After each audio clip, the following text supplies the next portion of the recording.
France Maghreb 2. Allez, bonjour tout le monde, ravi de vous retrouver, chers auditeurs et auditrices. C'est parti avec vous. Oui, merci beaucoup, merci pour le jingle. Voilà, c'est parti. Ravi de vous retrouver, de passer cette soirée avec vous. C'est Medjahed avec vous et bien entendu, comme tous les lundis, elle est là avec nous, évidemment pour notre plus grand plaisir. Wiem Maghrebi pour son émission Parler Psychologie. Wiem, bonsoir. Bonsoir, salam alaikum. Alors il faut prendre le micro pas du... le bon micro. Voilà, c'est parti, voilà. Allez, c'est bon, on y est. Bonsoir, salam alaikum et bienvenue à toutes et à tous dans votre émission Parler Psycho sur France Maghreb 2. Je suis heureuse de vous retrouver comme tous les lundis de 18h30 à 20h avec un véritable séducteur, un Casanova des FM, mais aussi un frère et un ami. J'ai le plaisir d'être en sa compagnie chaque semaine, notre chouchou des ondes, Medjahed. Merci. Notre émission a pour objectif d'aborder chaque semaine un thème de votre vie quotidienne et de vous donner la parole afin que vous puissiez vous exprimer, témoigner et interroger. Au sommaire de l'émission d'aujourd'hui, les Don Juan, les serial lovers. Qui sont-ils? Est-ce forcément des pervers narcissiques? Et puis c'est quoi un pervers narcissique?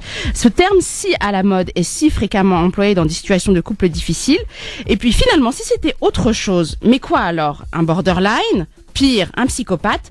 Méfiez-vous de l'homme avec de l'homme avec lequel vous êtes en train de partager votre vie. Peut-être n'est-il pas celui qu'il laisse paraître. J'ai le plaisir et le bonheur d'accueillir aujourd'hui, exceptionnellement, la baronne Bouchra et Samira Kerwa, de véritables pionnières et figures de proue dans la lutte contre toutes les formes de violence faites aux femmes, chacune à leur façon. Donc elles se présenteront pour la première fois sur un plateau de radio, et ça, ce n'est possible qu'avec votre radio préférée France Maghreb 2. Vous aurez 3 psys pour le prix d'une, pour vous éclairer sur ce sujet si délicat, pour vous apporter des clés et des moyens concrets de les identifier, de s'en prémunir et surtout de s'en libérer. Cette émission est la vôtre pour vous informer sur les solutions possibles, les clés à votre disposition pour amorcer un changement. Peu importe notre origine, peu importe notre religion ou non, peu importe notre culture, la souffrance psychique derrière reste la même. Alors, qui que vous soyez, n'hésitez pas à nous laisser vos témoignages. Nous répondrons à vos appels ainsi qu'à vos messages sur ma page Facebook Maghrebi Wiem, psychologue musulman, auquel nous tâcherons de répondre en direct. Cet espace est le vôtre, alors profitez-en et n'hésitez pas à nous contacter pour échanger ensemble au 0892 23 99 50. 0892 23 99 50. Exactement, et on va donc rentrer dans le vif du sujet. Et je vous rappelle que vous aussi, chers auditeurs, vous êtes les bienvenus pour témoigner, évidemment, dans cette émission Parler Psychologie. Alors, on a besoin de vous, chers auditeurs. D'abord, les hommes. Est-ce que vous êtes des Don Juan nés? Oui, les Don Juan de la Terre, ceux qui, tout le temps, ont envie de séduire. Venez nous dire comment ça se passe, évidemment. Et puis vous, mesdames, vous êtes tombés sur des hommes qui sont sans cesse en train de séduire. Et vous n'arrivez plus à vous en dépêtrer. C'est ça, hein, cher William. Exactement. Vous collectionnez les femmes et vous n'arrivez pas à vous libérer de cette dépendance, de cette addiction. Alors c'est plus pour les hommes, pas pour les femmes alors. Non, c'est pour à la fois pour les hommes, pour les femmes. Et les femmes, il y a des séductrices aussi. Ah, d'accord. Donc les filles qui sont pareilles peuvent appeler aussi. Oui. Ou les filles qui ont subi peut-être Exactement. Qui ont subi qui sont tombées dans les filets d'un Don Juan. Ah, ça c'est bon ça. Les filles, venez nous raconter ça. On va avoir, à mon avis, plein de témoignages. Voilà, vous êtes tombés, les filles, sur un Don Juan qui vous a raconté n'importe quoi, et plusieurs peut-être d'ailleurs. Il vous a séduit et laissé tomber du jour au lendemain. Et voilà, voilà. Eh bien, écoutez les filles, on attend vos témoignages. Et puis messieurs, venez nous dire aussi si ça vous est arrivé en anonyme ou pas. D'ailleurs, je rappelle que vous pouvez nous appeler. Je vous rappelle derrière, parce que je sais que c'est pas toujours évident. Vous nous appelez, je sélectionne votre numéro. Je vous rappelle juste derrière, si vous le souhaitez, évidemment.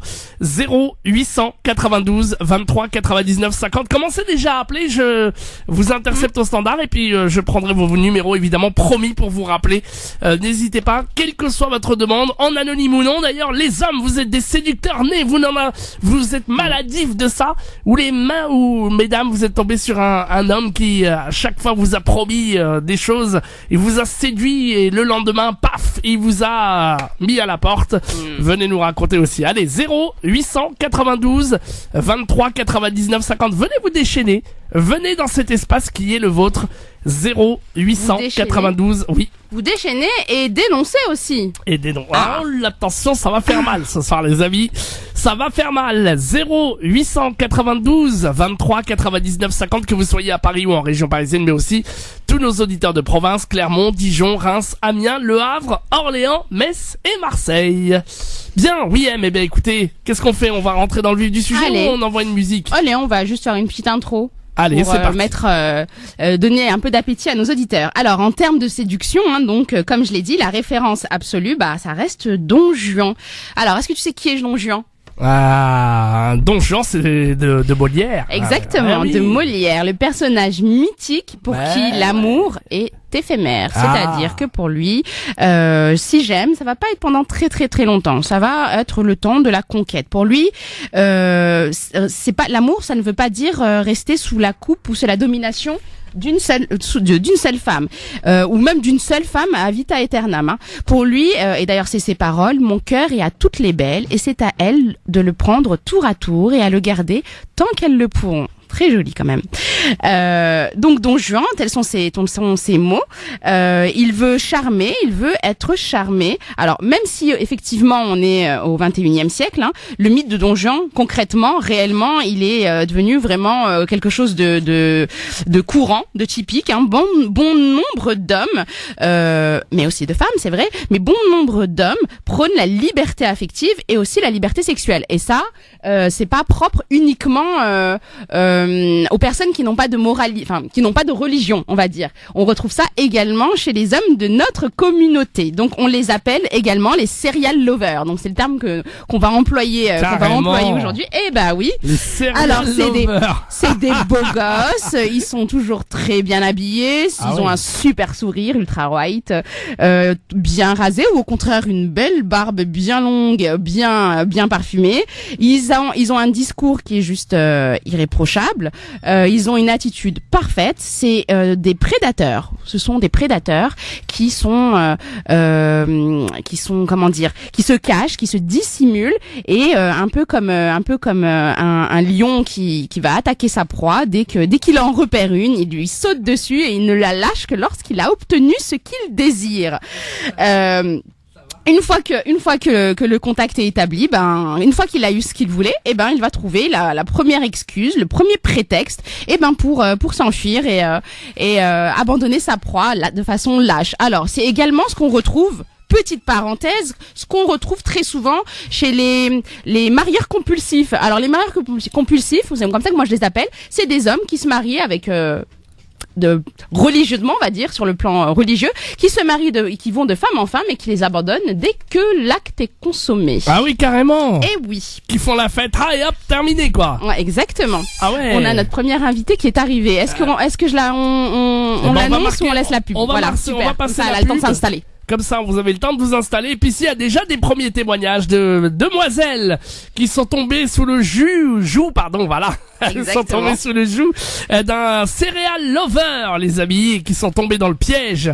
Ou si vous, messieurs, vous voulez témoigner parce que vous êtes un Don Juan averti, que vous n'arrivez pas, que c'est compulsif, vous ne cessez pas de courtiser les demoiselles et à la fin de ne pas de ne pas poursuivre avec elles. Venez nous raconter, donc vous êtes les bienvenus.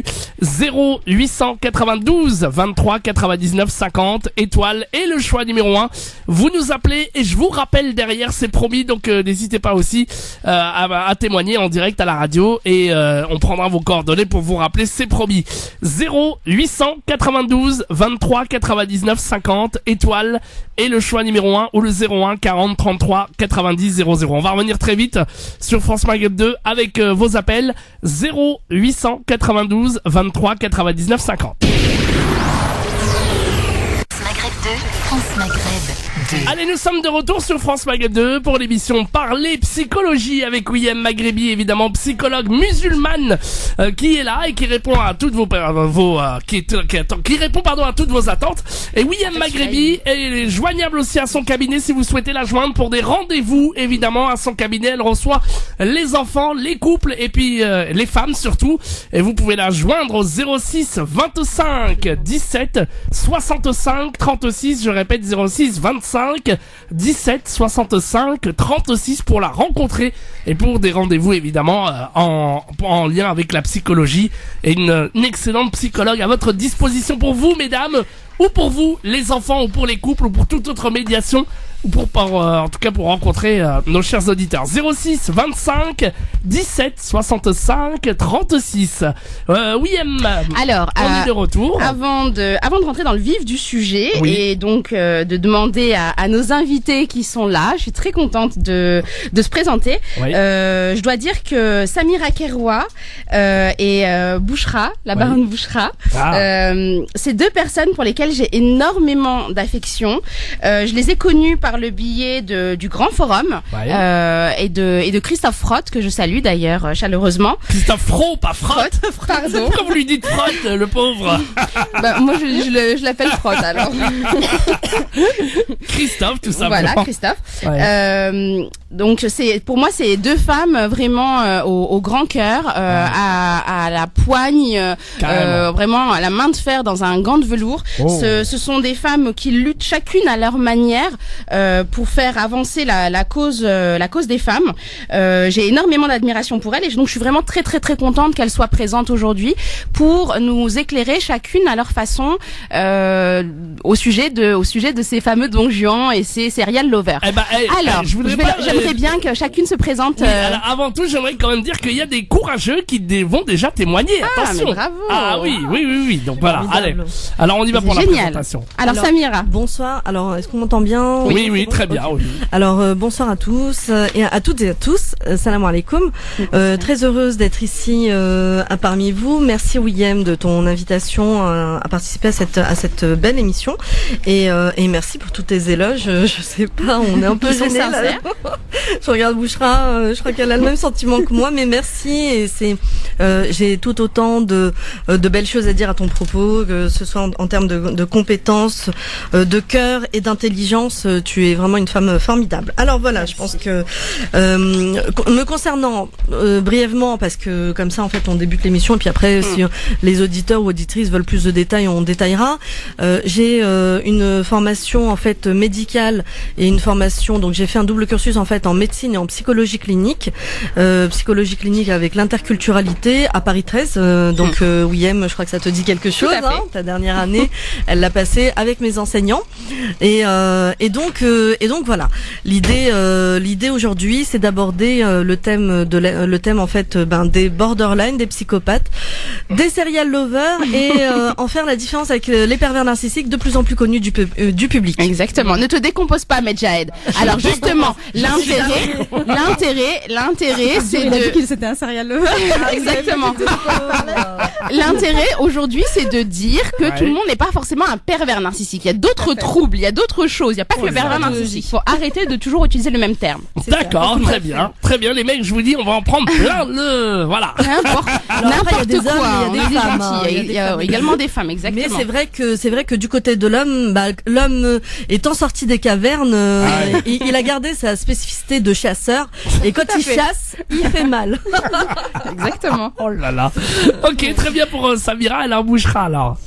Alors bonsoir à toutes et à tous. Je remercie chaleureusement Medjahed parce que c'est la première fois que je fais une émission avec toi. Ah oui, tout à fait. Et puis voilà, et puis je suis très reconnaissante de l'invitation d'Ouyem, vraiment. Et puis pareil, je pense que je retournerai toutes les éloges qu'elle vient de nous faire dans son sens. Et voilà, c'est une personne que j'admire énormément aussi pour tout ce que tu fais. Et puis surtout, je félicite l'initiative en fait de cette émission parce que c'est vrai que on en a pas beaucoup en fait quand on regarde dans les première. médias. C'est vrai que voilà, c'est moi je soutiens et vraiment, je pense que il y a beaucoup de choses à dire dans ce sens-là. Nous, 1h30, ça va être court. Voilà, c'est toujours court, je pense, à mon avis, mais c'est vrai que voilà, c'est bien de revenir aussi sur certains sujets parce que je pense que voilà, on vit dans un monde où justement, tout ce qui est psychologique, en fait, on est tous atteints, en fait, toutes et tous atteints.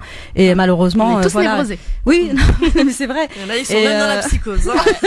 Je pense que c'est important de faire un point là-dessus.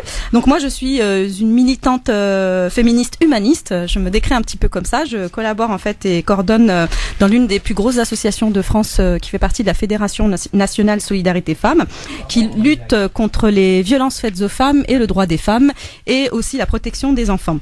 Donc voilà, et tout ce qui est question sur l'égalité femmes-hommes.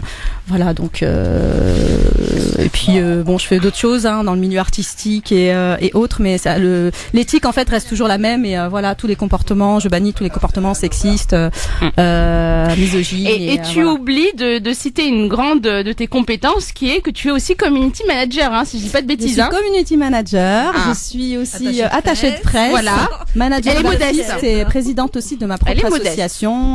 Voilà, que j'ai mis en place là depuis 1 an ou 2 ans, mais ça je reviendrai là-dessus voilà, une prochaine fois. C'est un petit peu dans le milieu artistique et social aussi, justement pour briser un petit peu l'isolement des personnes porteurs de handicap, de maladies chroniques et tout ça. Donc je vous expliquerai ça. Et on aura justement besoin de tes conseils pour donner des outils concrets, des clés concrètes pour nos auditrices et certains de nos auditeurs également qui sont en proie, qui ont été en proie à des pervers narcissiques, ou des borderline ou des psychopathes ou des serial lovers, pour réussir à s'en sortir. Oui, et surtout que j'ai beaucoup d'expérience en fait par rapport aux pervers narcissiques, parce que c'est vrai que quand on lutte contre les violences faites aux femmes, souvent les auteurs en fait sont décrits comme des pervers narcissiques, mais il y a d'autres pathologies aussi. Exactement. D'ailleurs, j'ai un collaborateur qui travaille auprès d'un grand hôpital dans le Val d'Oise et qui collabore chez nous, qui intervient auprès des femmes qu'on accompagne,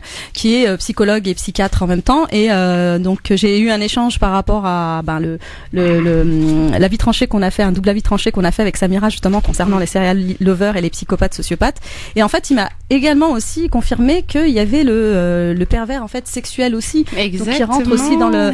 Donc oui. voilà, en fait c'est très très vaste. On parle beaucoup de pervers narcissiques, mais on même si on décèle, parce que nous on a l'habitude, mais c'est vrai qu'il y a des pathologies où on n'a pas l'habitude. Il y a qui sont peut-être rarissimes, mais qui existent. Et je pense que c'est ce que Sofiane nous avait dit vendredi quand on en avait parlé dans la tranchée. On en connaît tous. Voilà, on en tous, connaît tous un ou une. Mais c'est banalisé du côté des hommes, c'est ce qu'on dit. Ouais. Et du côté des femmes, on va forcément leur trouver de bons noms d'oiseaux. Est-ce qu'il y a une possibilité de réécouter votre avis tranché pour nos auditeurs qui non, on attend. Alors j'ai vérifié aujourd'hui. On a Méine, Christophe, sur YouTube, je sais que tu nous écoutes là. Pour nos auditeurs, sur YouTube, vous pouvez aller sur la page de France Maghreb 2 et vous aurez le fameux podcast en replay. Bon, bien. Oui. Alors on va prendre peut-être là, il est pas encore en podcast, mais il le sera. Je pense que d'ici là demain, voilà. Alors juste simplement, et je pense que ça sera l'occasion d'en parler ce soir. Il y a également quelque chose qui ne rentre pas dans l'étiquette de pervers narcissique ou de psychopathe ou de borderline, qui est l'addiction au sexe. La dépendance au sexe. On peut être sain d'esprit, mais être un addict. Et donc, c'est encore autre chose. Allez. Eh bien, en tout cas, si vous voulez témoigner, vous voulez participer à cette émission, mesdames, vous avez été courtisées par un don Juan qui vous a lâché lâchement et qui vous avez été donc privé, enfin voilà, vous avez été donc pris d'assaut par un don Juan. Eh bien, venez nous raconter 0892 23 99 50. Tu le disais d'ailleurs, William, souvent c'est ceux qui promettent le mariage, ou etc. qui se marient, et notamment religieusement. Pourquoi je parle du religieux? Parce que le religieux c'est facile, il n'y a pas de réel engagement. Exactement. Donc voilà, si vous avez envie d'en parler, les filles, n'hésitez pas. 0892 23 99 50. Je vous rappelle qu'on vous rappelle derrière. Et puis vous êtes un don Juan. Tout le temps, vous êtes en train de séduire. Vous êtes celui qui va courtiser sans arrêt les demoiselles et que vous en pouvez plus. Enfin, vous voulez vous sortir de là ou non d'ailleurs. Eh bien, on va accueillir le premier. Il nous vient d'Amiens. C'est un courtiseur. Mais rien ne dit ah bon. Ah oui, tout à fait. Il s'appelle Hakim. Bonsoir Hakim. Bonsoir, ça va? Bonsoir Hakim. Salam alaikum. Ça va. Ben voilà, j'appelle parce que en fin de compte, je suis tout le temps en train de courser les filles, tout ça, en train de draguer tout ça, et puis voilà, je sais pas comment m'en dépêtrer quoi. D'accord. Alors quel plaisir vous éprouvez à draguer les filles? Expliquez-nous un peu plus. J'ai un plaisir quoi, j'ai du plaisir quoi. Le plaisir. J'ai des envies quoi, ça me donne envie quoi. D'accord. Est-ce que c'est le plaisir, en fait, le plaisir, c'est le plaisir de la conquête qui est plus important, ou après, c'est des relations qui durent longtemps, ou justement, juste après la conquête, le plaisir, enfin l'adrénaline, le peps, de ce que ça va vous donner, l'excitation de convoiter cette jeune femme. Non, c'est des relations qui durent longtemps, c'est pour ça. D'accord. Donc c'est pas simplement la recherche de sexualité en réalité. Vous vous mettez réellement en couple avec la personne. Non, je veux dire, c'est une recherche, c'est une recherche, quoi. Et est-ce que ça vous dérange actuellement dans votre vie, ou est-ce que Ah oui, parce que j'ai été marié et puis malheureusement j'ai divorcé, tout ça, et puis voilà quoi, et je suis à la recherche quoi. Mais alors, est-ce que justement suite au divorce, vous n'êtes pas, alors vous êtes marié, vous avez l'air assez jeune. Je peux vous demander votre âge enfin si c'est pas trop. J'ai 36 ans. 36 ans. Vous êtes marié tôt, enfin jeune. Ah mais je me suis marié en Kabylie, en Algérie. Je me suis marié, j'avais la trentaine d'années. Trentaine, d'accord. Et avant ça, vous aviez ce comportement avec les femmes ou pas du tout? Ou c'est arrivé après le divorce? Non, j'avais toujours ce comportement-là avec les femmes. D'accord. Bah après, vous avez quand même réussi à rester stable dans le mariage, ou ça continuait dans le mariage? Que c'est aussi encore une. Ce qui vous arrivait non, ça justement de. Continuer dans le mariage, non. Non. Ah, je vais vous poser une question qui est peut-être un petit peu, directe comme ça, mais il faut que je vous la pose. Est-ce que il vous arrive de vous donner du plaisir seul? Ouais, ça m'arrive, ouais. D'accord. De façon compulsive? Ouais. D'accord. Est-ce que vous regardez des sites pornographiques ou des journaux ou est-ce que vous allez dans des lieux particuliers? Oui, ça peut arriver, ouais. D'accord. Ok. Donc vous êtes vraiment dans ce qu'on appelle une drague compulsive, hein? Voilà, c'est ça, ouais. D'accord. Alors, est-ce que comment dire? Est-ce que vous ressentez un état d'euphorie, un état de profond bien-être au moment où vous êtes en train de rechercher cette fameuse personne qui va venir assouvir vos pensées et vos envies? Ouais, ça m'arrive. D'accord. Où est-ce que vous en êtes dans l'expression de vos émotions? Est-ce que vous diriez que vous êtes quelqu'un qui est communicant? Ouais, je suis communicant, ouais. D'accord. Alors, une dernière question. Est-ce que votre enfance a été heureuse? Ouais, j'ai toujours eu une enfance heureuse. Eh ben, racontez-nous votre enfance très rapidement. Je sais pas, j'ai fait du théâtre, je suis allé à l'école, j'ai suivi des études, etc. Normal. D'accord. Et puis, voilà, vous ne regardiez pas déjà dans l'enfance et l'adolescence, vous n'avez pas été à un moment donné dans votre enfance ou votre adolescence confronté à des visions de films ou de choses de l'ordre de la sexualité? Ouais, un peu, ouais. D'accord. Et je peux vous poser une question? Alors, j'aimerais savoir, est-ce que vous avez déjà essayé de consulter un thérapeute ou autre dans votre environnement? Parce que vous êtes à Amiens. Non, jamais. Sinon, vous pouvez nous rendre visite à Paris. Hein. On a plusieurs thérapeutes.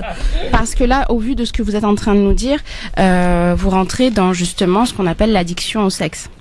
Là, on est dans une hypersexualité. D'accord. Disons, si vous avez vraiment de nombreuses conquêtes, enfin voilà, est-ce que c'est vous pourriez dire que vous en avez combien par mois? Vous arrivez à chiffrer ou pas? Ouais, après, je sais pas, une fois par mois. Après, tout dépend de si vous êtes un beau gosse ou non, hein, pardon. C'est pour ça que c'est pas à moi de dire ça. C'est pour ça que je vous interrogeais sur ce qu'on appelle l'onanisme, c'est-à-dire la masturbation. C'est à d'autres de voir ça, c'est à d'autres filles de voir si je suis beau gosse ou pas, quoi. D'accord. Bah, vous savez forcément si vous séduisez ou pas. Vous le savez si vous êtes, quand même, allez, pas de fausse modestie, vous savez si vous êtes un beau gosse ou non. Non? Ouais, je ne sais pas, je peux pas vous le dire. Moi, je préfère que ce soit les autres qui me jugent. D'accord. Est-ce que ma dernière question serait, est-ce que c'est une source de souffrance pour vous, cette situation? Ouais. Bah parce que je peux vous expliquer ou pas? Ouais, bien sûr. Parce que je recherche depuis mon divorce, là, depuis que je l'ai divorcé, comme je disais au standardiste, et je recherche quelqu'un. Vous comprenez? C'est pour ça, quoi. Donc voilà, quoi. D'accord. Alors, donc c'est une personne que vous êtes à la recherche de l'amour. Ouais, voilà, de l'âme sœur. D'accord. Ok, donc vous n'êtes pas simplement à la recherche. Excusez-moi de passer cette annonce-là à l'antenne, mais... Ah d'accord. Non mais parce qu'après bon, vous savez si c'est une annonce patrimoniale, ça peut rentrer dans un autre cadre. On y pense, on y pensera. Non parce que je suis pas convaincue justement, William. Que ce soit une dépendance au sexe. Oui, ouais parce que tu vois en termes de, par exemple dans l'addiction au sexe et tout, on voit la quantité, la question du nombre. Tu vois par mois. Enfin, il peut y avoir quelque chose de pulsionnel où il reste pas forcément non plus avec la personne et où il peut y avoir. Est-ce que vous avez déjà eu des relations multiples, c'est-à-dire que pendant que vous êtes avec une personne, vous entretenez plusieurs relations dans le même temps en fait. Non. Avec plusieurs. Vous avez jamais trompé votre femme? Ah non, jamais, non, je me permettrai pas, non. Donc moi je pense que c'est peut-être plus et le divorce vous l'avez vécu comment? Ça vous a Est-ce que vous ressentez encore la souffrance? Est-ce que ça s'est fait assez un peu mais pas beaucoup, c'est pas un peu mais pas beaucoup. D'accord, mais est-ce que vous êtes dans une pression familiale peut-être où on attend de vous que vous vous casiez, que vous fondiez votre famille, etc. ou pas trop, enfin de ce côté-là? Non, pas trop, mais c'est pas le jour où ça viendra quoi. D'accord. Parce que moi je pense que c'est peut-être la question d'essayer de trouver le bon partenaire maintenant. Qu'est-ce que t'en penses, William Bouchra? Oui. Oui, il serait temps. Oh la Bouchra et... Oula. Tu parlais pour lui ou pour toi? 36 Non, ans. non. 36 ans, il est jeune. Au vu de ce que vous avez entendu, Bouchra, enfin qu'est-ce que vous... Mais j'ai le droit. Allô? Oui. J'ai le droit de passer mon annonce ou pas? Non. C'était ça le motif en réalité de votre appel. C'était ça le motif de votre appel. Non, c'était pas ça. Vous êtes démasqué. Je voulais juste en parler et puis en plus si jamais au cas où Ah bah à mon avis à la radio ça va être compliqué là pour trouver le vrai âme sœur, hein, mon cher ami, hein. William, ah ouais, d'accord. Ouais. C'est pas vraiment l'objet de l'émission, non, c'est ça. Voilà, William. c'est pas vraiment l'objet de l'émission. En tout cas, vous pouvez contacter William hors antenne. Ouais. Bah non, pas vraiment parce que visiblement. En tout cas, on vous remercie de votre témoignage, monsieur. Hein. Bah y a pas de souci. Bah, avec plaisir. Vous revenez quand vous voulez, en tout cas. Y a pas de souci. Merci à vous en tout cas. À On va bientôt. avoir le standard, c'est possible. Oui, vous allez avoir le standard. Oui. On va vous passer Bouchra, on va s'occuper de vous. Pas de souci, ouais. Merci. Je sais pas comment je vais pouvoir faire des allusions là. Bien, on continue au 0892 23 99 50 si vous êtes... je suis étonné, il y a pas beaucoup de femmes pour l'instant, il y a beaucoup d'hommes qui veulent témoigner. Ah oui. Et on a un autre auditeur qui est là au standard. Allô, bonjour. Allô? Allô? Alors, je vais, impatient. il est où notre... Oui, je lui ai demandé d'attendre, j'espère qu'il est toujours là. Est-ce qu'il est là? Bah, on va le reprendre dans un instant. Ouais. Le temps Sinon, que vous on peut puissiez, avancer un petit voilà, peu on va sur, avancer directement sur le thème et puis vous aussi vous pouvez témoigner. Donc 0892 23 99 50 étoile est le choix numéro 1. Si vous, mesdames, vous avez été la victime justement d'un homme, d'un don Juan comme ça qui vous a promis la lune et qui vous a rendu malheureux le lendemain, et ben venez témoigner. 0892 23 99 50. On vous attend et on vous rappelle, promis. Voilà. Allez, on continue sur la suite. Alors effectivement, on vit dans une société consumériste qui favorise largement l'émergence de ce genre de pathologie mentale qui est celle de prendre les personnes et de les jeter comme des objets. Alors est-ce que c'est parce qu'on en parle de plus en plus? Mais en tout cas, effectivement, la presse elle y a largement contribué à vulgariser ce sujet. J'ai un retour au niveau de Oui, moi aussi. c'est bizarre. très désagréable, mais Jahed. J'arrive. Ça résonne en fait. Problème technique. Allô? Oui, qui débarque? Oui. Alors, quel est le problème technique? on a un retour Une résonance, très très en très. fait. Ah bon? Ouais. Une résonance. On s'entend résonner là. Ah oui, parce que c'est le téléphone en fait, c'est l'insert téléphonique, voilà. Donc je disais, on en parle de plus en plus parce que très probablement la presse a très largement contribué à vulgariser ce sujet. Et puis avec la montée du féminisme et la libération des femmes ces dernières décennies. L'avancée des droits, oui. Et l'avancée des droits. Ou est-ce parce que de plus en plus de penseurs, de scientifiques et de chercheurs chercheurs également issus de notre Ummah essayent de comprendre et d'éclairer ce qui se passe dans nos sociétés également musulmanes. Donc quoi qu'il en soit, c'est pas un fait si nouveau que ça, et en réalité ça remonte déjà aux années 1930, puisque c'est de là que remontent les premiers écrits sur les pervers narcissiques. Mais aujourd'hui, notre sujet, ce n'est pas que les pervers narcissiques, on l'a bien compris, et c'est pour ça que nous avons des invités, c'est pour réussir à distinguer, à différencier ce qui relève de la perversion narcissique, mais également des personnalités état limite, borderline donc, ou des psychopathes. Bien, on continue à accueillir des auditeurs au standard 0892 23 99 50. Étoile est le choix numéro 1. On a Salim qui est avec nous à Paris. Bonsoir Salim. Oui, bonsoir. Bonsoir Salim. Alors j'ai une question tout de suite, d'entrée de jeu. Vous ne cherchez pas une annonce, vous ne cherchez pas une femme, hein? On est d'accord? Non, j'en ai beaucoup pour l'instant, donc. Oh là là. Bon, bah alors vous cherchez peut-être un thérapeute. Je précise juste, Salim, c'est pas mon vrai prénom. Oui, il n'y a pas de souci. C'est pas grave. Vous avez le droit de vous nommer de la façon dont vous Gardez l'anonymat. On risque de me connaître. Comment? Oui, non mais vous avez le droit, alors allez, appelez-vous comme vous voulez. on vous écoute. D'accord. Bah écoutez,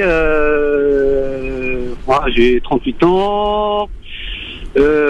Bon, vous voulez qu'on parle physique ou Ah bah oui, allez-y. Bah pour eux, mais tant qu'à faire. Physiquement, je dirais, je suis pas mal. Voilà, Donc vous avez confiance en vous, vous avez une haute estime de vous, tout va bien? Oui, D'accord. ça va. Ouais. On vous écoute. Je sais pas, posez-moi des questions. Alors, l'objet de votre appel? Bah, l'objet de notre appel, c'est de porter mon témoignage par rapport à ce sujet-là. D'accord. Alors, qu'est-ce que vous pouvez nous dire de vous?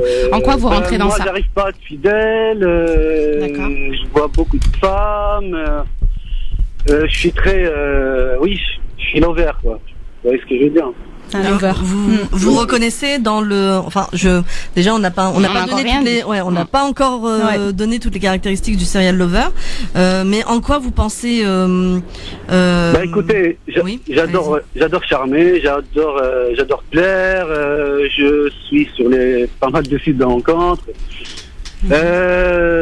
Quoi d'autre, je vois. Et vous êtes marié en ce moment ou enfin? Non, je suis célibataire. Célibataire. Jamais marié?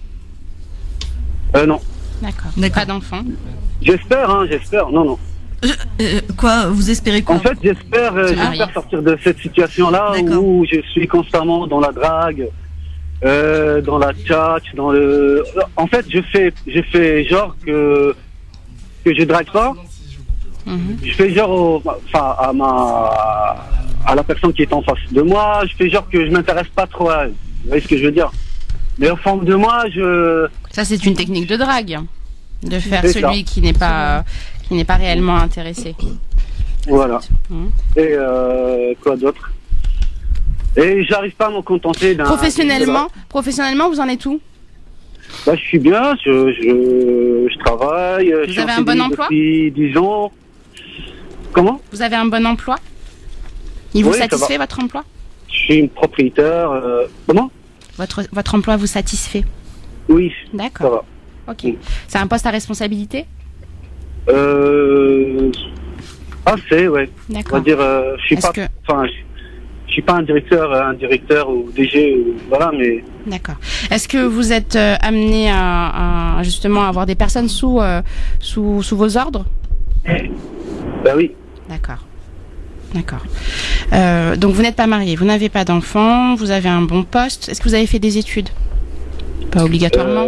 Oui, ça fait 12 ans que je suis en France. Je fais mes études en Algérie. J'ai continué en France. Est-ce que vous avez des responsabilités sur le plan économique? Est-ce que vous aidez votre famille en Algérie? Non, pas du tout. D'accord. Ok. Alors, moi j'aurais deux questions. La première, pourquoi en fait vous n'êtes pas marié? Est-ce que ça s'est posé à un moment donné dans votre vie ou pas du tout? J'ai eu des relations, on va dire ma très longue relation, on va dire. Elle a duré 1 an et demi. D'accord. C'était ici ou en Algérie? Non, c'était en France. En France, d'accord. Oui. Et c'était dans l'objectif du mariage? Oui. Oui. Oui, mais j'ai pas réussi à. Vous n'avez pas réussi à quoi? Voilà, Mais aujourd'hui, qu'est-ce qui a bloqué? Pourquoi vous n'avez pas réussi à vous marier avec cette personne? Parce que j'arrive pas à être fidèle, j'arrive pas. Je vais vous dire clairement, Oui. je sais que je plais. Oui. Et comment ça? et est-ce que vous faites J'utilise alors ça. vous, ouais. Comment? Est-ce que vous, J'utilise ça comme je sais pas moi. Pour moi au début c'était un peu comment on va dire. comme un C'est jeu. pas comme ça hein. D'accord. J'étais pas comme ça. J'ai une question à vous poser, s'il vous plaît. Oui. Est-ce que vous avez conscience de la souffrance que vous faites vivre à certaines femmes lorsque vous sortez? Parce que vous savez bien que les femmes, quand elles commencent une relation, elles n'ont pas envie que Oui, ça tout à s'arrête. fait. Elles s'engagent, elles sont sérieuses Oui. la plupart du On est temps. bien d'accord. D'accord. Et donc, qu'est-ce que ça évoque pour vous, le fait que je vous pose cette question? Rien. Non, j'ai un cœur quand même. Ah. Mais bah oui. Mais doute pas. je sais pas, dès qu'il y a une machine qui ne s'arrête pas, si vous voulez, je sais pas comment vous le dire. Mais C'est vous ne tellement répondez plus fort pas, que moi vous que, répondez voilà. pas vraiment tout à fait à la question J'ai de là- William. Elle vous a demandé qu'est-ce que vous ressentez. Est-ce que vous Il a pas ressentez répondu. quelque chose? Ouais. Est-ce que vous ressentez quelque chose? Qu'est-ce que vous ressentez face à la souffrance? Des Que femmes, pensez-vous à la souffrance des femmes quand vous Ça- les quittez. Franchement, ça me fait mal. Ça Ah. vous fait mal. Donc vous avez quand même de Alors, l'empathie. ça vous fait mal, c'est-à-dire, j'aimerais bien que vous me nommiez Ça me fait l'émotion. mal, je me Parce que dis, ça, on peut le dire. Enfin, j'ai une conscience, hein, donc je me dis, il m'arrivait quelque chose, si je le fais souffrir, mais je le fais souffrir quand même. D'accord. Et, Alors, et des fois, je fais souffrir sans vous en rendre sans le compte. vouloir. D'accord. Alors, on est juste entre nous. Personne ne nous écoute. Salim, je sais pas votre vrai prénom. Je vais vous demander sincèrement. Donc, on peut pas remonter jusqu'à vous. On peut pas savoir qui vous êtes. J'aimerais vraiment que vous me répondiez avec sincérité. Est-ce qu'il vous est déjà arrivé un moment ou un autre dans votre vie, dans une de vos relations, de faire preuve de manque de douceur, on va dire. Pas forcément de violence. Je vais pas dire, je dirais pas que vous êtes un homme violent, mais est-ce qu'il vous est déjà arrivé de manquer de respect à une femme, ou en tout cas du jour au lendemain de décider de ne plus donner suite et de ne plus répondre au téléphone? Ça m'est déjà arrivé, ouais. D'accord. Plusieurs fois. Oui. Ok. Un peu de cruauté, c'est ça, enfin? Ouais. Oui, ça m'est arrivé. Ouais. D'accord. D'accord. Alors, on peut pas faire votre psychothérapie là en quelques minutes, mais pourriez-vous nous parler très très rapidement de votre papa et de votre maman?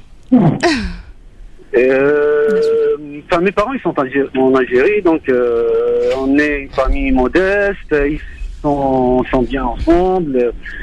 Vous savez, le style de la famille au bled, hein, c'est le respect entre les frères et sœurs, entre les parents. Il y a beaucoup de, comment on appelle ça, pudeur. Voilà. Mais les filles, moi, d'après ce que j'entends, il a quand même envie de guérir. Il a envie de Ça, passer justement, à autre chose. mais ça, justement, que voulez-vous, J'aimerais bien fonder une famille, mais j'arrive pas. Ouais. Alors, Il a du vous mal, n'arrivez pas parce que vous n'arrivez pas à vous contrôler par rapport aux femmes? Non, c'est qu'il a dit qu'en fait, il savait qu'il plaisait, en fait, et le côté fidèle, en fait, être fidèle à la même Oui, mais personne. justement, est-ce que ça vient sous une forme de pulsion? Vous voyez une belle femme, et puis, ou une femme qui Ouais, vous c'est intéresse? ça, Ouais. C'est ça, ouais. Et même si vous dites, par exemple, si vous êtes déjà engagé avec une personne, et est-ce que déjà vous êtes déjà tombé sur une femme de qui vous êtes vraiment tombé amoureux? C'était quoi être amoureux? Voilà. Ah, il a dit oui. Ouais, je suis tombé amoureux une fois. Et depuis, j'arrive pas à revivre ces moments-là. Pourtant, bon, j'étais jeune, hein. Mais bon. Et qu'est-ce qui s'est passé? Vous pouviez pas vous l'épouser, Bon, cette femme? on était à la fac. C'était l'époque où, voilà, on était insouciants. Comment dire? Oui, on s'aimait. Après, bon.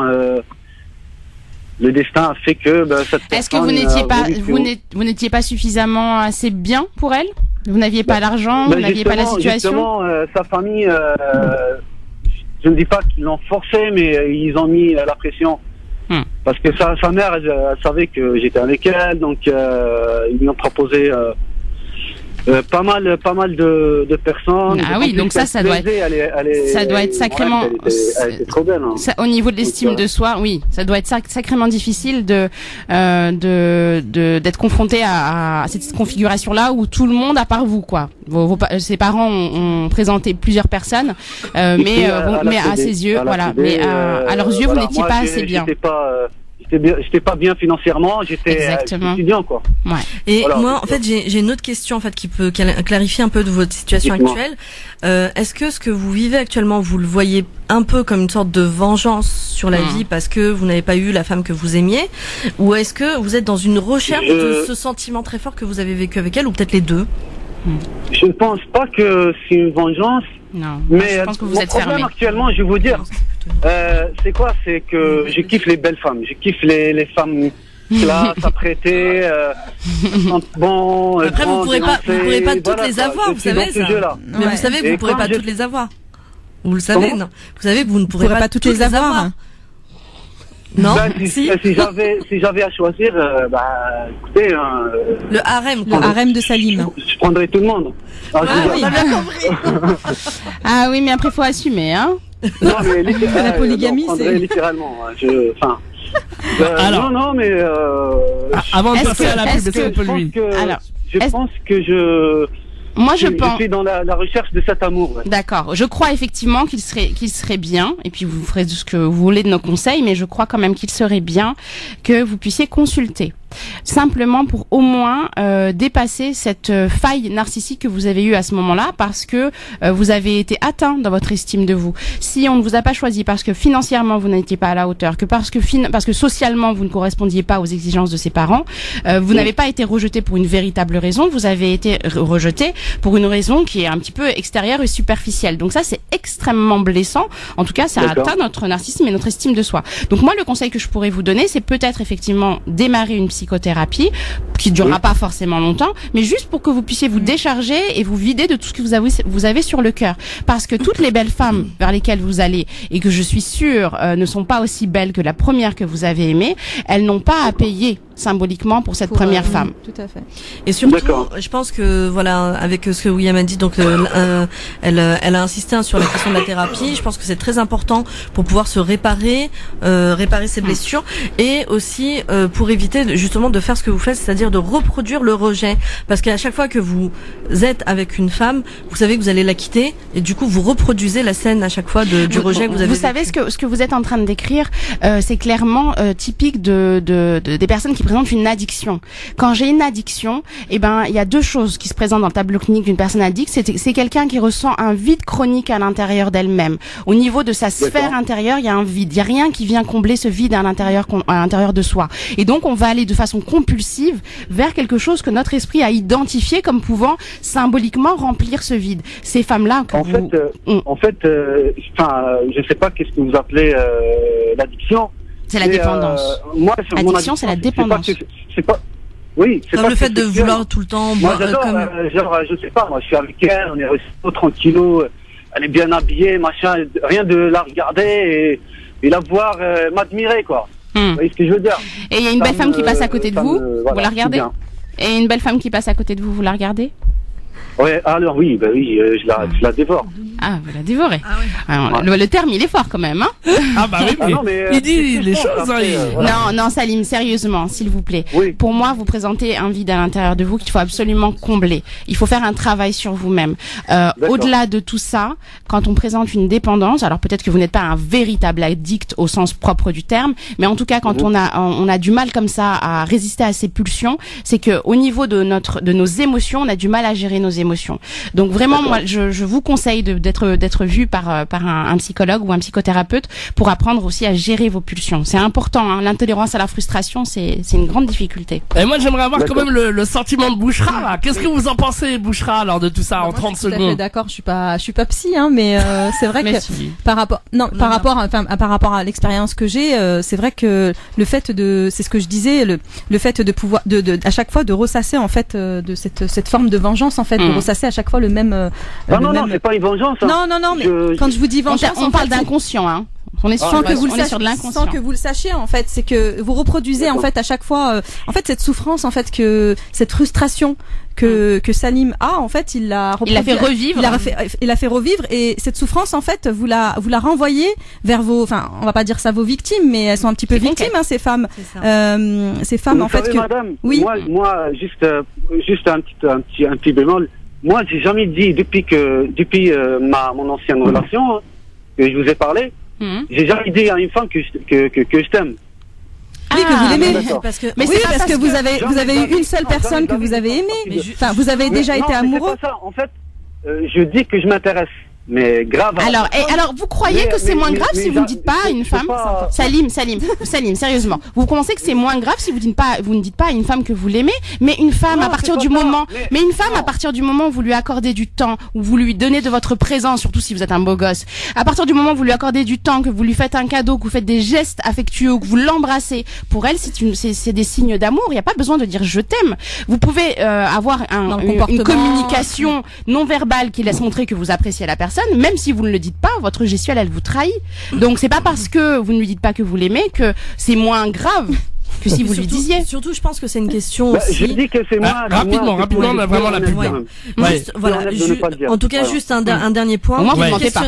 Le dernier point. Questionnez-vous sur votre vision du monde, sur votre vision de votre rapport aux femmes, de ce que vous voulez vraiment dans votre vie, et questionnez-vous sur vos principes et vos valeurs. Exactement. Et essayez de recaler un petit peu les choses par rapport à ça, et de vous remettre. Et puis, si vous avez besoin d'un thérapeute, comme on vous l'a dit, il y a le numéro, comme vous l'avez trouvé. Parce que le temps passe, Salim, et à un moment donné, peut-être que vous aurez plus le charme que vous avez aujourd'hui, et à un moment donné, il va falloir vous et vous resterez seul dans votre solitude, vous mettre en voilà.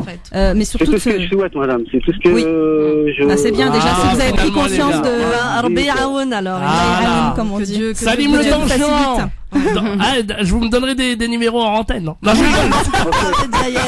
Salim et son harem. Bonne soirée, Salim. Salim, à bientôt. Merci beaucoup pour vos conseils. Avec plaisir. Prenez soin de vous. Bonne soirée. À bientôt. Allez, vous pouvez continuer à témoigner. Vous êtes un don Juan. Venez, il y en a encore d'autres, des donjons, mais pour l'instant pas encore de. On aimerait bien des témoignages de femmes. Ah, d'accord. Alors, les femmes ont toujours du mal. Alors, les femmes seront prioritaires d'ici là, donc si vous avez été victime, le silence, et moi, c'est ce que je dis tout le temps. Osez en parler. Exactement. Parce que c'est vrai que c'est pas évident, mais. Eh bien, madame, vous avez été justement, vous voulez rompre le silence, vous voulez parler d'un don Juan. On vous a promis la fête, on vous a promis, je ne sais pas, plein de choses. Oui, il a changé dès le mariage. Il a changé le mariage dès le lendemain. Consommé, il a changé le lendemain. Eh ben, venez témoigner 0892 23 99 50 étoile et le choix numéro 1 pour arriver au standard. On vous rappelle, promis. Donc on prendra des témoignages prioritaires. Et puis j'aimerais bien qu'on puisse parler de ce que c'est exactement qu'un pervers narcissique, qu'un sujet borderline et qu'un psychopathe. Il faut qu'on présente quand même rapidement. Et les serial lovers. Donc on fera tout ça juste après la pub. Vous pouvez témoigner donc 0892 23 99 50. Vous êtes une femme, rappelez et on vous rappelle derrière, il n'y a pas de souci. 0892 23 99 50. On vous attend, à tout de suite. France Maghreb 2. France Maghreb 2. Sur 105.1 FM. Sur 105.1 FM à Dijon et tout. Eh ben oui, ça se passe ici, évidemment, l'émission Parler Psychologie avec William Magrépi en direct sur France 5. Voyez, c'est très animé sur le C'est animé, on ramène des cadeaux. C'est très vivant. C'est énorme. Je vous rappelle évidemment que William Magrépi est psychologue, évidemment, et vous pouvez la joindre à son cabinet si vous avez besoin d'un rendez-vous avec elle. Évidemment, elle rencontre les couples, les enfants, et puis les femmes aussi également. N'hésitez pas à prendre contact avec elle au 06 25 17 65 36. Je répète, 06 25 17 65 36. Évidemment pour rencontrer une psychologue de qualité et une psychologue évidemment qui, on peut le dire aussi, fait partie qui connaît bien aussi dans le monde de la religion musulmane, donc psychologue musulmane en quelque sorte, oui, et puis qui est là pour vous, surtout pour vous aider quelle que soit la religion. 06 25 17 65 36. Voilà, j'espère que je me suis pas trompé. Non, c'est bon. Alors, merci Medjed. J'aimerais, avant de prendre une autre auditrice ou un auditeur, j'aimerais que Samira Keroua, donc qui est psychothérapeute, j'insiste dessus, j'aimerais qu'elle nous présente rapidement rapidement ce que c'est qu'un pervers narcissique et ce que c'est qu'un psychopathe. Et peut-être Bouchra aussi les serial lovers. Oui. Super. Voilà. Allez Samira. Alors justement aujourd'hui l'intérêt c'est que vous repartiez d'ici nos chères auditrices et auditeurs avec la compréhension un petit peu de ce qu'est un psychopathe, un pervers narcissique, un serial lover, et que on vous donne également des éléments de repérage. Alors juste avant, pour vous donner une petite idée, peu avant la chute de la banque Lehman Brothers, je vais vous donner une parole de psychopathe pour que vous ayez un petit peu l'idée de ce que ça peut représenter. Donc Lehman Brothers qui précipita le monde dans la crise, le krach boursier là qu'on a eu en 2008. Le président directeur général Richard Séverin Fould s'adressa à ses collaborateurs en disant ceci: on va coincer tous ceux qui ne peuvent plus rembourser et on va serrer très fort. Ce que je veux, c'est les attraper, leur arracher le cœur et les bouffer avant qu'ils crèvent. Et ça, il parlait en fait de la crise. On est du côté des banques et cela explique un petit peu des modalités de fonctionnement du psychopathe. On en a beaucoup qui sont à des postes de responsabilité dans des banques, dans des administrations, dans des postes de hauts fonctionnaires, dans des postes d'État. Ils recherchent également le pouvoir. Avant de continuer à décrire un petit peu ce que revêt en fait le terme de psychopathe, il faut savoir que les notions donc de pervers narcissique et de perversion narcissique sont des appellations psychanalytiques un peu plus récentes. On en a eu des ébauches déjà au début du XXe siècle, mais également donc avec Rakami en 78 et en 85. Et celui de psychopathe suit l'évolution de la psychiatrie clinique qui a débuté donc au 19e siècle. Et donc on en a différentes appellations. On a plein de psychiatres français qui ont travaillé sur les sujets de Pinel sur la question. Donc le psychiatre français, justement, on a eu la question du moral insanity, donc la folie morale, et d'autres médecins. On va pas tout vous répertorier ici, mais on essaiera de donner des références. Mais en tout cas, voilà un petit peu pour s'y retrouver. La définition de psychopathe, elle est forgée à partir de deux souches étymologiques grecques, de psyché, en fait, qui a donné la psyché, signifiant âme, et pathos, signifiant la maladie. Le mot psychopathie désigne un trouble permanent, j'insiste bien, permanent, de la personnalité, essentiellement caractérisé par un sévère manque de considération pour autrui, découlant d'une absence de sentiment de culpabilité, de remords et d'empathie envers les autres. Et ça, c'est une définition de Robert Hart, un spécialiste en 2003. Et on va avoir... il va afficher même sous couvert en fait d'une apparente normalité en matière de moralité ou d'expression émotionnelle. Le psychopathe se révèle en fait incapable d'éprouver au plus profond de lui-même des émotions sociales, dont entre autres l'amour, l'empathie, le sentiment de culpabilité, la contrition, la honte et la gêne. Et ça, c'est Walsh et vous de 2008. Oui. Pardon, Samira. Mais ça, on retrouve ça également chez les pervers narcissiques. Alors justement, il va y avoir des nuances en fait, et même chez les spécialistes au niveau de la classification, tu sais, du DSM-4. Il y a DSM-5 encore maintenant. Oui, mais mais je parlais justement de ce qui c'était déjà dans le DSM-4. Voilà, mais déjà à ce moment-là. Alors pardon, pour nos auditeurs, le DSM-5, c'est notre manuel de diagnostic des troubles mentaux. Voilà, faut l'expliquer. Oui, parce que sinon, pour les personnes en termes psychologiques, parce qu'il faut savoir que tout ce qu'on vous dit aujourd'hui, on le sort pas de nulle part. On a quand même eu des années universitaires, on nous a enseigné, et c'est basé sur une véritable classification avec des médecins psychiatres. Il y a des recherches empiriques et de nombreuses recherches cliniques et qui continuent et qui trouvent compliqué la relation de la psychopathie avec le pervers narcissique. Certains vont jusqu'à avancer que la perversion narcissique en fait est une variante de la psychopathie. Exactement. Tu vois, parce qu'en fait ils ont des fonctionnements un petit peu similaires. Sauf que dans la perversion narcissique, on va avoir un trouble du lien qui est pathologique et qui s'est fait de manière extrêmement précoce. C'est-à-dire qu'en fait le pervers narcissique, je parle vraiment de sa relation quand il était bébé même. Certaines études vont remonter à la vie intra-utérine, qui va avoir un vécu. Alors on ne sait pas si c'est réel ou en tout cas comment il va le vivre et comment il va l'interpréter, un vécu d'une souffrance et d'un abandon et d'un rejet tellement énorme qu'on va aboutir à une forme de désorganisation du moi, de sa constitution, comme si en fait il sentait qu'en fait il n'avait aucune place à avoir sur Terre.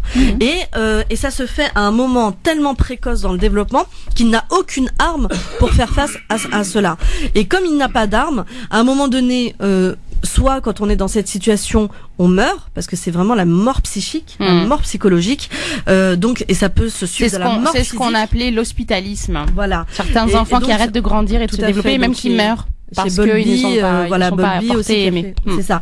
Et donc ça, c'est des études également qui datent de la Seconde Guerre mondiale, où on a eu des cas d'enfants qui ont été privés de leurs parents, justement à cause des conditions de la guerre, et qui ont montré alors qu'ils étaient nourris, qu'on leur donnait en fait tout ce qu'il fallait physiquement à leurs besoins physiques. Et on a remarqué que le besoin affectif avait également son importance et son côté essentiel. Parce que en n'étant pas portés et aimés, c'était des enfants qui étaient stressés. Ils avaient un taux de cortisol qui était tellement haut que leur système immunitaire était beaucoup plus fragile et donc ils développaient des maladies. Voilà, c'est ça. Et donc on va voir apparaître très rapidement des études sur cette perversion narcissique. Et la perversion narcissique va développer. Alors celui qui va survivre en fait finalement, qui accepte de vivre, il a quelque part en fait, il est vraiment dans la pathologie. Et j'ai vraiment aussi alors du coup de l'empathie pour lui, parce que il vit une souffrance tellement atroce mais il va quand même accepter de vivre, il va accepter de survivre, mais cette survie va être aux dépens de tout ce qu'il va rencontrer, puisqu'il est dans une pathologie du lien qui est tellement précoce qu'elle est systématique dans ses D'ailleurs, chez le psychopathe, on retrouve des carences affectives quand on entend, quand on reprend l'anamnèse, quand on entend les histoires de ces personnes, on se rend compte qu'ils subissent parfois des sévices et des carences affectives incroyables. En plus de ça, ils ont été exposés pendant leur enfance. J'en avais discuté la dernière fois, les enfants qui sont exposés aux violences justement, ou à des divorces, des parents qui se séparent et dans des conditions difficiles. Déjà au poste fœtal, c'est-à-dire quand ils sont dans le ventre de leur mère, en fait c'est leur façon, ils peuvent pas s'exprimer parce qu'en fait ce qu'ils reproduisent en fait c'est tous les sons, les cris qu'ils ont entendus, voilà. Et quand ils ont du mal, donc jusqu'à l'âge de 2 ans, c'est un âge où justement les enfants ont beaucoup de mal et malheureusement s'il n'y a pas de thérapie de fait ou de suivi dans leur enfance, plus tard ils reproduisent malheureusement, et voilà, une des constantes, voilà, les enfants qui ont subi aussi des sévices sexuels, faut dire exactement. Une des constantes, c'est la difficulté à élaborer, en tout cas à verbaliser ses émotions. Ils ont un gros trouble au niveau des affects, parce que justement toute leur psychopathologie va se déverser en fait sur ce mécanisme de défense massif qui est la perversion narcissique. Donc perversion, donc on a un lien pervers qui n'est pas naturel, qui n'est pas humain, et à un moment donné, j'éprouve du plaisir en faisant mal à l'autre. Voilà, mais du coup il va se développer comme ça, et c'est la normalité pour lui, c'est-à-dire qu'à aucun moment, c'est pour ça qu'on dit il n'y a pas de remise en question, l'absence d'empathie, de compassion. Voilà. Mais par contre, justement, des études ont été menées sur la question des neurones miroirs, qui ont été très importants dans le développement des neurosciences et qui montrent notre capacité justement à juger l'émotionnalité, déjà à capter sa propre émotionnalité, l'émotion des autres, de l'autre humain en face, et c'est pour ça aussi qu'on parle de neurones miroirs. Et chez eux, ils ont une défaillance. Exactement. Et cette défaillance va faire, elle est subtile et vicieuse. Pourquoi? Et perverse, parce qu'en fait, ils vont développer une capacité de mimétisme très forte. Ce qui fait qu'en fait, on peut se tromper, ils avancent masqués et on a du mal à les dévoiler. Oui, mais Jayed. Allez-y, terminez pour qu'on puisse après prendre vraiment l'auditrice qui attend depuis tout à l'heure. En gros, ils sont absolument pas connectés avec leur vie intérieure, avec leurs émotions, mais comme ils sont très attentifs à la communication non verbale, ils sont très forts, ils sont souvent très intelligents. D'ailleurs, quand c'est des borderline, ils ont une intelligence qui est un petit peu supérieure. Et ils savent exactement comment réagir et comment faire croire à de la tristesse ou à de l'angoisse ou à n'importe quelle autre émotion pour duper leur victime. Le pervers narcissique, quand il pleure, quand il s'apitoie sur son sort, quand il il s'apitoie sur son sort, quand il pleure parce que vous le quittez, il ne pleure pas parce que c'est vous qui le quittez, il pleure parce qu'il a perdu son doudou, il a perdu son objet transitionnel. Vous n'êtes qu'un objet. Oui. Voilà, et donc toutes ces relations sont dans la pathologie du lien, alors que le psychopathe peut être dans quelque chose d'un peu plus complexe, et c'est pour ça. Donc en fait, dans la psychopathie, on va avoir un trouble, donc au sens psychiatrique du terme, qui trouve son origine dans une déviation du développement et notamment la sphère émotionnelle également qu'on retrouve et qui se caractérise par un excès d'agressivité pulsionnelle, mais qui peut être également déguisé et maîtrisé dans une certaine mesure et qui va exploser dans certaines circonstances, ainsi que par une incapacité à nouer des relations d'objets aux autres, mais d'objets sujets. La psychopathie est aussi un processus, un jeu interactif continu de facteurs et d'opérations qui progressent ou régressent de façon implicite jusqu'à atteindre le stade final d'une désidentification radicale d'avec l'humain. Ils se sentent vraiment à part et complètement limite déshumanisés. Et je ferai tout à l'heure un rapprochement entre la question du pervers narcissique, de la figure du pervers narcissique et en miroir, le miroir en fait du malin. D'accord, j'en parle juste après. On va voir si on a le temps parce que on a une auditrice. Oui, on a une auditrice qui veut témoigner d'ailleurs. Je rappelle que vous avez la possibilité de nous appeler au 0892 23 99 50. Vous avez vous aussi été victime d'un Don Juan qui vous a promis la lune, qui vous a séduit et dès le lendemain ou le jour du mariage, enfin bref, il vous a abandonné. Vous avez senti trahi. Eh ben venez nous raconter les filles. 0892 23 99 50. On a Hannah qui est avec nous au standard. Bonjour Hannah. Allô. Bonjour. Bonsoir. Salam alaikum. Alaikum salam. Alors j'ai trouvé vraiment très intéressant ce que vous venez de dire. C'est vrai que depuis que je me suis rendu compte de l'expérience que j'ai eue dans le passé. Bon, déjà il faut il y a un avant et un après. Après avoir rencontré un pervers narcissique, on voit la vie d'une autre manière et on comprend certaines choses. Et effectivement, tout à l'heure, vous avez dit que la perversité narcissique peut être une des raisons qui pourrait décrire ce qu'est aujourd'hui réellement le mal. Effectivement, la perversité narcissique existe dans toutes les couches sociales et aussi dans toutes les religions. Aussi. Et ça explique pourquoi certains manipulent la religion comme aujourd'hui on en parle. Et justement, je vous coupe. Je suis navrée je me permets de couper votre parole parce que c'est très important ce que vous êtes en train de dire. Très souvent, dans la communauté arabo-berbéro-musulmane, les arguments qui sont avancés par des pervers narcissiques sont très souvent des arguments en lien avec la religion, avec la religiosité. Attention, si tu me quittes, attention, tu es une mauvaise musulmane. Si tu ne fais pas ce que je te demande, tu es une mauvaise épouse, tu es vouée à l'enfer. Donc leurs arguments sont du fait religieux. Et alors vous, votre Don Juan, alors racontez-nous. Alors c'était qui, c'était quoi? Moi, enfin le Don Juan, masqué. Ouais, masqué, voilà. Enfin votre serial lover, on va dire. Ça a été un prince charmant avant le mariage, donc. Et c'est ça. Voilà. Donc et puis après le mariage, ça a été vraiment l'enfer pour moi, au point où même effectivement l'absence d'empathie. Mais après, à travers cette expérience, moi aussi, je vous pose une question par rapport à la perversité narcissique et la face cachée de la l'antipode de la perversité narcissique, qui est l'empathie en fait. Je me suis rendu compte que j'étais empathe. À ce moment où j'ai vraiment vécu avec un pervers narcissique. Est-ce que c'est pas justement la face inversée de la perversité narcissique, l'empathe, c'est la face d'une même pièce en fait. Et c'est une question que je vous pose, parce que c'est vrai que c'est une relation toxique qui a été c'est une relation toxique qui a été toxique pour moi, pour lui non. Mais j'ai eu le courage de dire non et de stopper à un moment où je me suis rendu compte que je me suis remise en question et que j'étais en train de régresser, non seulement, en train de faner en fait. Est-ce qu'à un moment donné, vous avez eu l'impression que vous deveniez comme lui? Ah non, pas du tout. D'accord. Ah, pas du tout, absolument pas. J'avais vraiment conscience du comportement qui était complètement inadéquate avec les préceptes de l'islam, inadéquate dans les valeurs humaines qui étaient partagées auparavant et qui, après le mariage, ont complètement décliné et disparu. Donc, c'est à ce moment-là que j'ai pris conscience voilà, c'est vrai que c'est très difficile de distinguer un pervers narcissique. Eh ben, justement, j'ai une question. Est-ce que toute la période de lune de miel, de love story au début, avant le mariage, est-ce que essayez de réfléchir à ça. Est-ce qu'il s'est présenté comme étant un être fragile, faible, qui avait besoin de vous, que vous pouviez d'une certaine façon sauver?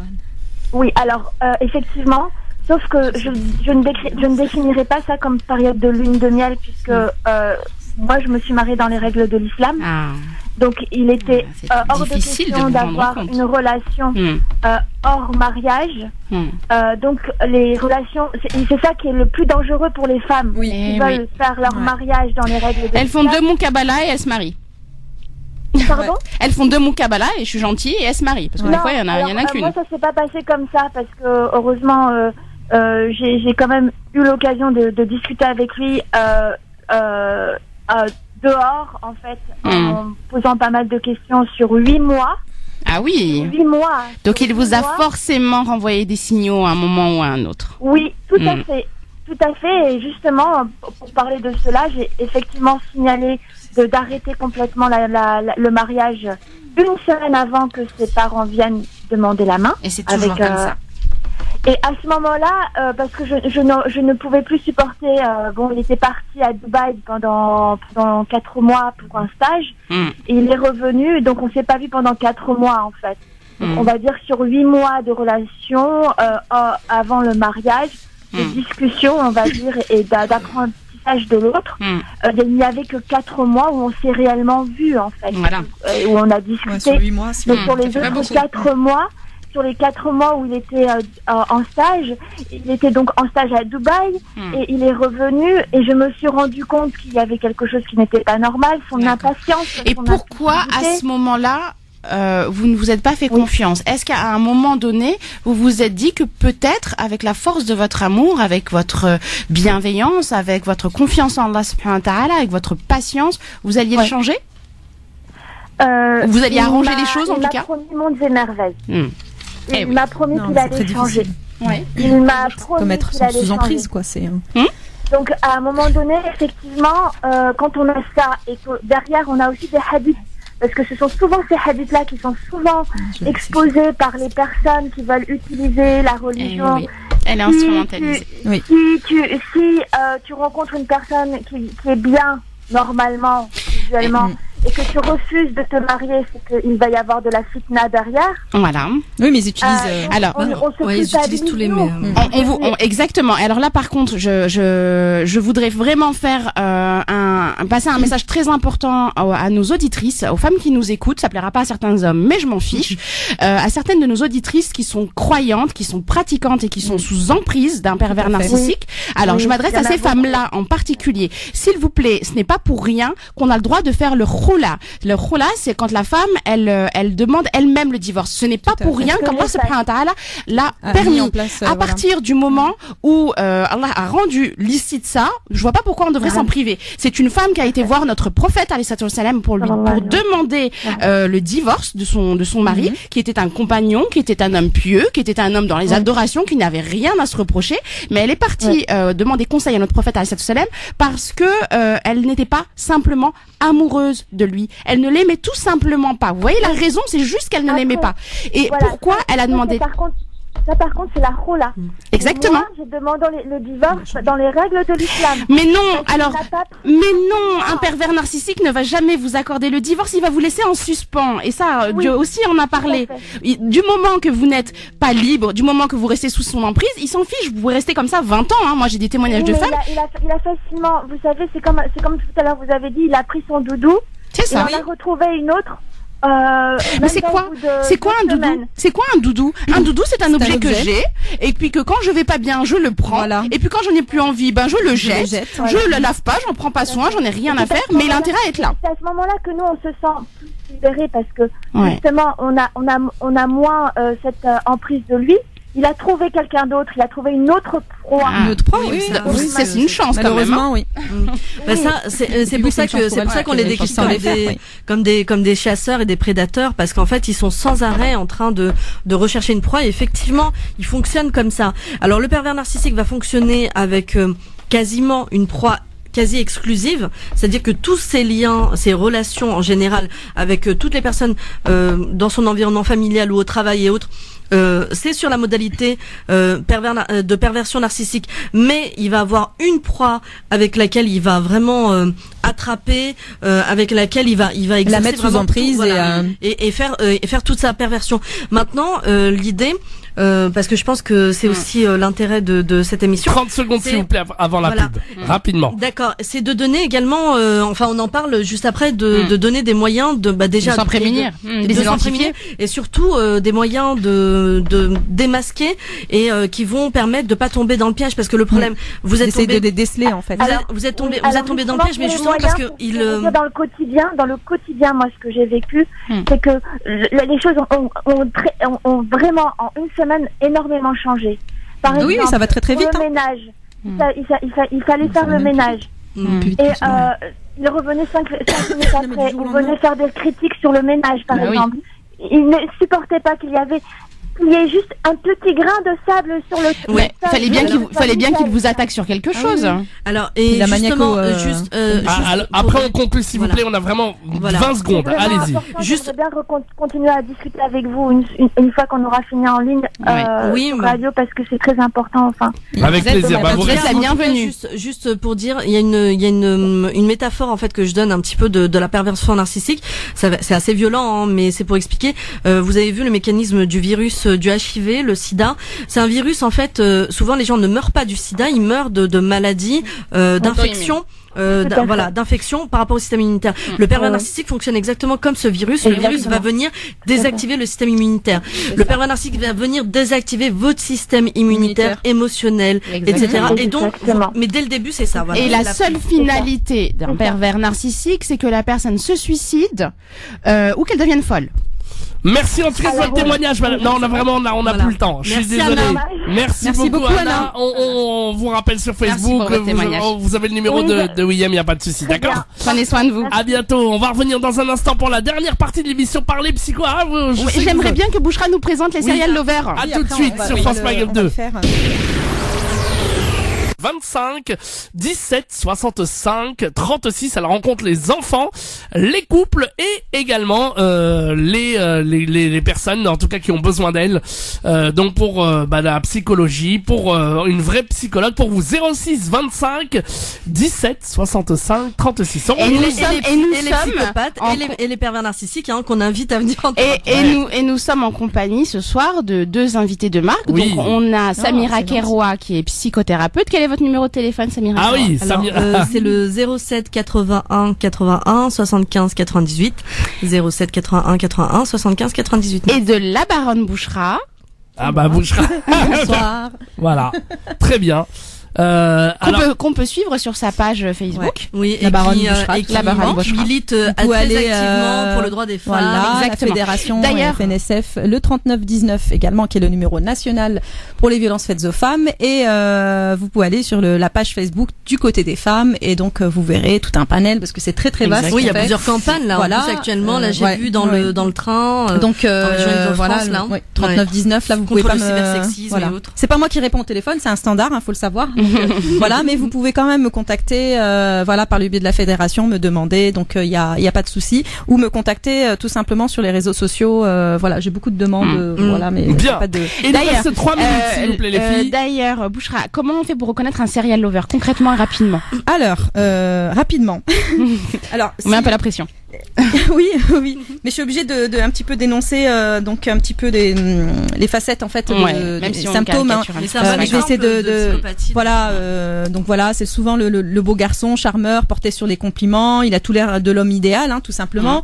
Mais c'est vrai que sous cette enveloppe séduisante, il cache vraiment ce qu'il est en fait, ce redoutable chasseur justement qui risque de vous briser le cœur et bien plus.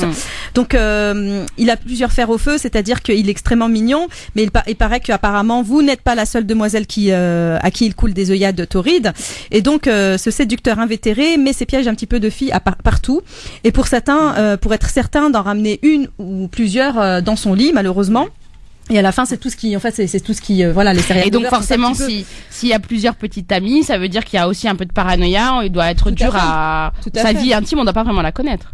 Pardon ? Est-ce qu'on a accès à sa vie intime ? Non, pas du tout. Voilà. Pas du tout. Il dissimule beaucoup. Il est beaucoup dans la mythomanie. Exactement. Voilà, il a un œil très radar. Vous ne verrez jamais sa maman. Il regarde pas. Il est vraiment, il déshabille du regard quand il regarde une femme. On a l'impression que bon, c'est une chaîne de race qui passe un concours de beauté. Il est vraiment, il collectionne en fait les femmes. Vraiment, il est dans cet esprit-là. Il a toujours un discours bien huilier. Et puis il ment comme il respire en fait. Donc voilà, donc il faut vraiment faire attention parce qu'en fait ce qu'il dit il dit la même chose à toutes les femmes. Donc si vous êtes dans un réseau qui est très petit, et malheureusement vous pouvez tomber sur des personnes, des autres femmes qui ont été sa victime. Et est-ce que une façon de le reconnaître, c'est qu'il parvient à vous faire des choses, vous faire dire des choses qu'en réalité vous auriez pas forcément envie de faire. Tout à fait, parce qu'en fait on se livre à lui sans le savoir, sans s'en rendre compte. Et en fait c'est quand on revient sur les discussions qu'on peut voir qu'en fait finalement il a décelé et il sait quelle information. De toute façon il choisit ses proies. Il sait très bien envers qui il va se tourner et que sur certaines femmes ça ne va pas fonctionner, mais d'autres voilà sont beaucoup plus faibles. Surtout les femmes qui ont une mauvaise estime d'elles-mêmes. Tout à fait. Pas forcément, mais beaucoup, voilà. Enfin, celles qui ont beaucoup d'empathie, je pense, qui ont beaucoup d'émotionnalité. Parce que comme vous l'avez énoncé tout à l'heure, c'est comme un petit peu le psychopathe. Il recherche beaucoup la bienveillance d'une femme. Voilà, il se présente un petit peu comme un homme qui a souffert. Voilà. Et ça, c'est vrai que, du coup, la victime, en fait, va pas faire attention et justement va être un petit peu, parce que c'est souvent des femmes qui sont empathiques, qui ont beaucoup de compassion et qui vont être vraiment bienveillantes à ce moment-là et justement qui vont tomber un petit peu dans son. D'ailleurs, juste rapidement, pardon, excuse-moi Bouchra, simplement pour ne pas se faire manipuler, parce que c'est les rois de la manipulation, il faut absolument que nos auditrices ou nos auditeurs également, qui ont peur de tomber sur une perverse narcissique ou une psychopathe ou une borderline, faut déjà que vous changiez vous-même votre façon de penser. Si vous pensez que vous devez absolument être aimé de tous, si vous pensez que vous devez absolument être aimé d'une personne en particulier, qu'il faudrait être gentil tout le temps, que vous devez aider les autres, que vous devez tout faire, toujours tout bien faire sans jamais vous tromper, que c'est pas bien de changer d'avis, qu'il faut toujours être généreux, qu'il faut toujours répondre aux demandes des autres, qu'il faut jamais se plaindre, qu'on ne peut pas vous faire confiance, et que personne ne sera capable de prendre soin de vous.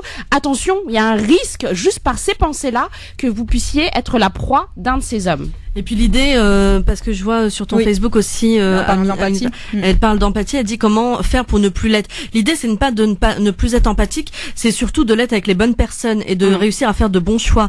Et pour ça, il y a un travail justement à faire, voilà, sur soi et justement de réparer également ces blessures, comme William l'a dit, ces blessures narcissiques et ces blessures de besoin d'affection à tout prix, mais de réussir à cadrer les choses et de gestion émotionnelle. Donc ça, c'est un travail que les thérapeutes, les coachs comme moi, enfin c'est ce que je fais en thérapie aussi. Exactement. Voilà. Bon, alors les filles, malheureusement, on va conclure l'émission. Oui, ça. Ah oui, il est déjà prêt. Il y avait des choses à dire. Oui, avec plein de choses à dire. Oui.